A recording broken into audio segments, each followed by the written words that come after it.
Hi, I'm Heather Matter. Thanks for joining me for this teaching segment today.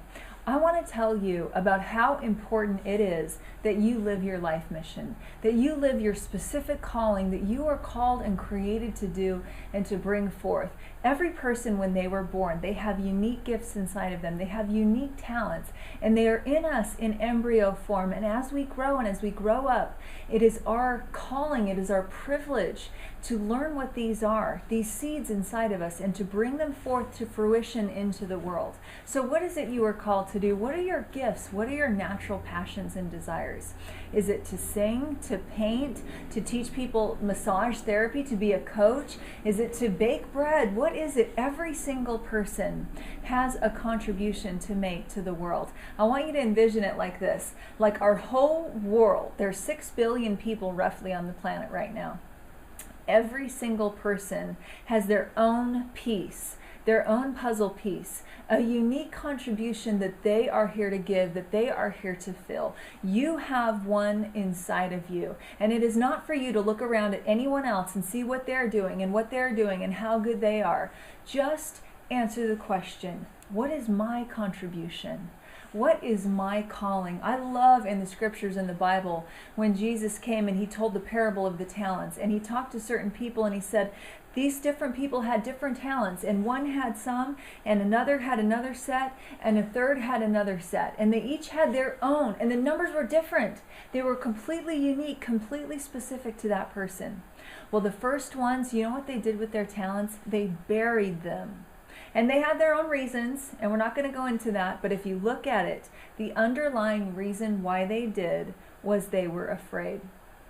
It was fear that caused them to bury what they had.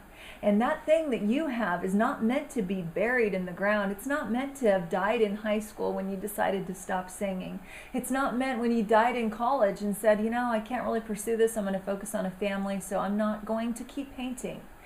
It is not to die in the ground. It is supposed to be alive inside of you, living, producing fruit. And the third person in that parable was blessed because they increased what they had. And what did not matter was the number. That doesn't matter at all. And the amount doesn't matter. It matters what you do with it. And that because it is inside of you, you are here to call it forth, to bring it to fruition, to nourish it, and to let it come out. And here's what's going to happen.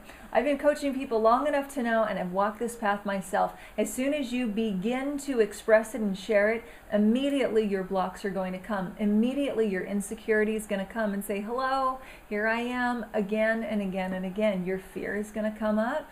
Your scarcity issues are going to come up. You're going to realize how blocked your voice is, and that is perfect because you're on the earth to learn. The earth is an earth school. It's a place for us to learn, to grow. We learn by experience, and we develop that God self within us, that higher self that each of us has.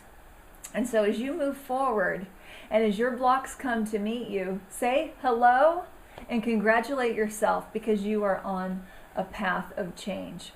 Every single person has something to give, a contribution to make. Stephen Pressfield said this. He said, every person has something that they are here to contribute. And if you are meant to solve cold fusion, if you are meant to cure cancer, if you're meant to sing this particular song, by all means, go do it. Because if you don't, I will be harmed. Others will be harmed. The planet will be harmed because what you had to give and had to bring, your contribution, and you didn't do it. And so we don't have to live like that and live in fear. The most important thing is for you to be focused on what your contribution is. And all that matters is that you know what it is and you are living it. And I want you to consider this, that if you don't, a part of you will die. There is a part of you that gets very passionate about this particular thing, that gets really excited about it. And your life experiences have probably been as such that it has set you up with enough experience so that now you are an expert in this thing. Now that you have walked a certain path of liberation, perhaps for yourself, you are perfectly positioned to coach other people. Now that you have come through these obstacles, perhaps with your physical body and losing weight, or perhaps you want to coach mothers on how how to have an organized home, or how to take the very best care of your children, or make healthy meals. Perhaps you have walked that path yourself. Probably you have. And as you have, and you have learned and grown and liberated yourself, now you get to teach other people. And as we coach each other and we are coached by others, we all exalt ourselves and rise together. And so, what are your gifts? What are your passions? I want you to, if you have a piece of paper, to write that down, or do that soon. What am I called to do?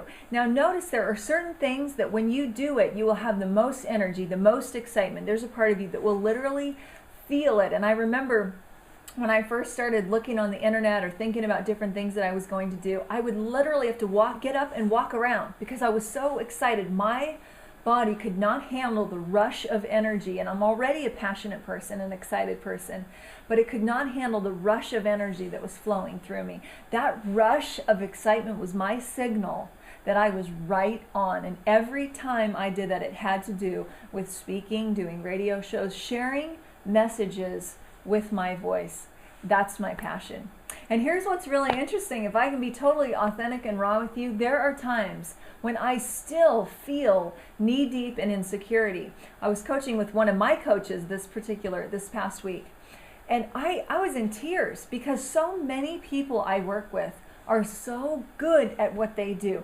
They're so good in business. They're so good in energy healing. They're such great speakers. They're such prolific authors. And I was just feeling, as I was with all of these people, my own ego said, hello, hi, here I am. And I was feeling those feelings of insecurity all over again. And it was so wonderful because I have a book on that. I have a CD on that. I coach people on that all the time. And as I was moving forward in my own life, it still came from somewhere to greet me and say hello and offer me an opportunity to be even more sure and to erase that part out of my life.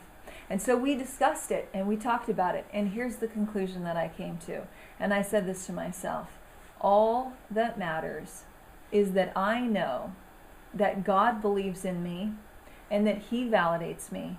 And I am showing up with my piece, with my section, and I am giving it all that I have.